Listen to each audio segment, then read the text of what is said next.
That's your evenly diced pepper, which went into your paella. I can always tell somebody that doesn't have good knife skills when the knives come back to me for sharpening, because I start my knife sharpening process by checking to see how sharp the blade is all the way down.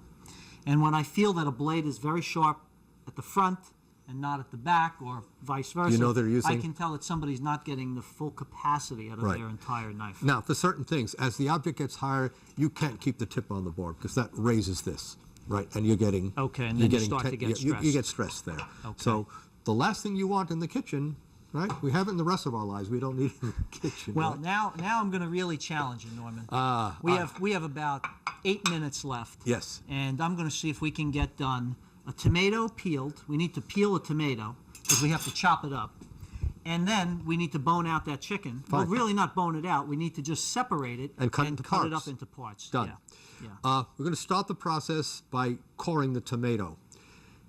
It looks strange, but it's very easy to do, and it can't hurt you at all because you're holding the knife like this with these two fingers. Watch. The insertion of the knife is done at a 45-degree angle, and you keep inserting until your thumb hits the core. Okay, so that's your stopper. That's your stopper. And keep your thumb on the core, and you turn like this. And out comes your core. To peel this, you hold the knife like this. So these are the things we teach in the class. There are more grits with this knife than with this knife because Okay. you're doing different things. Yet it's a smaller knife. It's a smaller knife. You can't hold it like this. You don't have enough blade. Now watch. To peel this, right? It's a back and forth motion of the knife as you turn the tomato towards the knife. You know, sometimes this breaks, David. I hate when that happens. What do you do when it breaks? How do you put it back together? Tomato paste. Here you go again. Gotcha. Tomato paste, folks. If you have to tell it twice, it's not funny. So we're going to go... So now once this is done, Yeah. why don't you show me the one that you've already completely peeled? And what do we do with that peel when we're done? Now we know what we did with the tomato because we diced it up and we put it in our paella. So now we have this big piece of scrap. Should we just throw it away? No.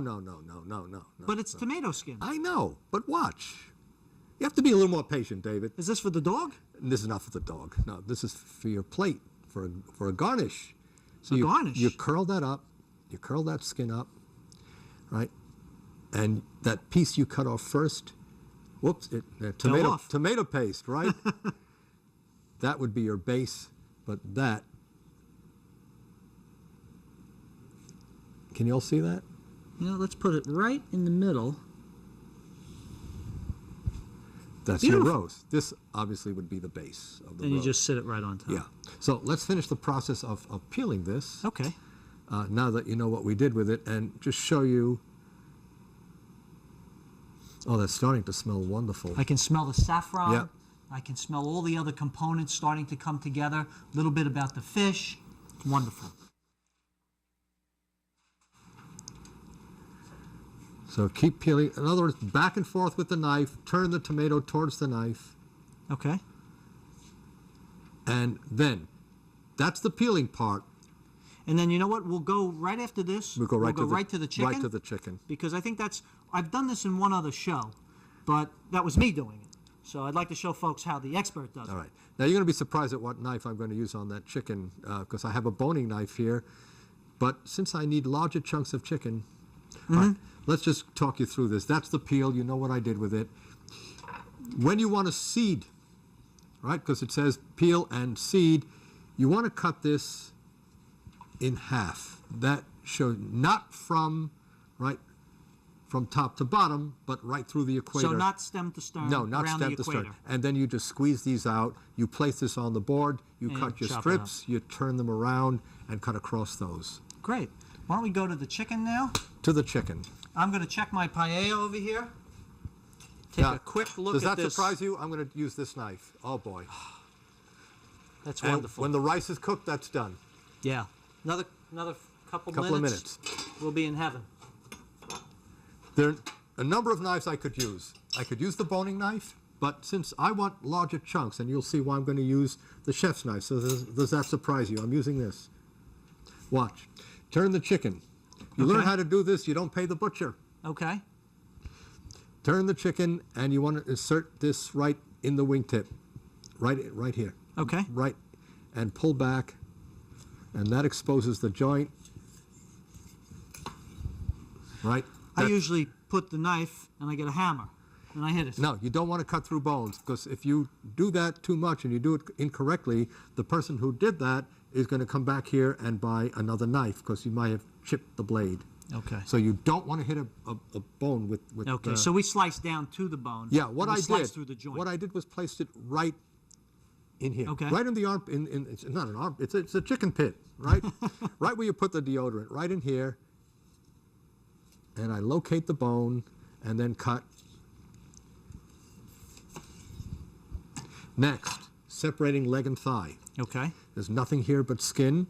You cut it gently, and then you dislocate the thigh bone by pushing it straight up. Same look that we had with the wing. Yep. And then cut behind this bone. Okay. Now, here's something interesting. Well, it's all interesting. You need to feel, sometimes there's a line of fat here. You need to feel right in between this bone. Place your knife here. And that's how you separate leg and thigh. I never locate that bone properly. It's right there. Generally, if there's a line of fat, it's on the leg side of the line of fat. I look for the line of fat, but when that's not there, I'm thrown off totally. All right. If that happens and you get your knife on the bone, Let's take one of the breasts off, and then we can get our paella, because I think that's just about done. right. So now we want to, right, press, Okay. dislocate that bone, cut. Now again, we don't have a line of fat, but you can actually feel it. If you want to get your Okay. hands chickified, Yep. right in there. Okay. Place your knife there. That's the place you do that. I'm going to put our pot holder here because we are just about out of time. But Okay. why don't you start to cut that breast off while I tend to the paella, and we'll see if we can wrap it up in a couple of minutes. Now, there are two ways I can do this. If you want it off the bone, then you need to find out where this center bone is.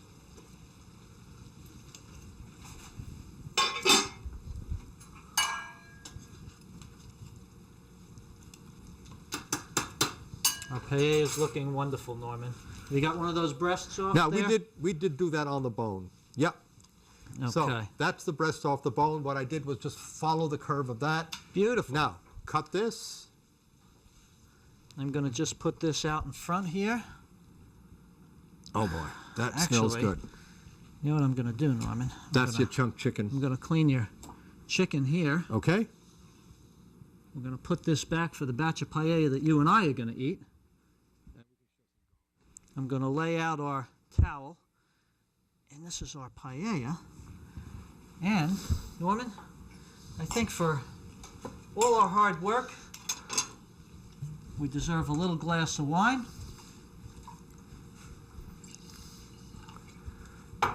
Something special I pulled out of our cellar. Ah, salute. Salute, folks. Thank you for joining us.